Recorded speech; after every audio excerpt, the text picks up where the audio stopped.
that's a good start. That fish is about 1.5 pounds. He picked up a tube jig, fished along the bottom. So you can see what I've got here. This is a 4-inch tube. It's probably the #1 soft plastic lure to use when you're fishing for smallmouth bass.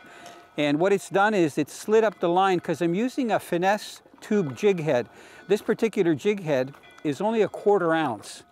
So you can see that it's not perpendicular to the jig, the eye. It's actually forward. We call that a 60-degree angle. And it seems to help when you're going along the bottom, because here on the bars that I'm fishing, there's a lot of rocks, and I'm also dealing with some current and windage. So it kind of helps to get that jig head working on its way up. So I'm just going to slide the jig back inside the tube, all the way to the front, right there. So that's the proper way to rig the tube.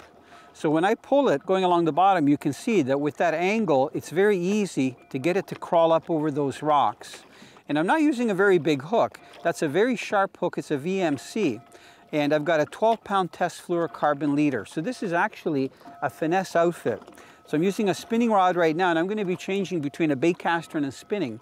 But when the water temperature starts to get colder, using a tube like this, I mean, they'll work throughout the year, but especially in the fall when the temperatures start to drop and the smallmouth start to come onto these reefs in high numbers, that's one of the best times to use these tubes.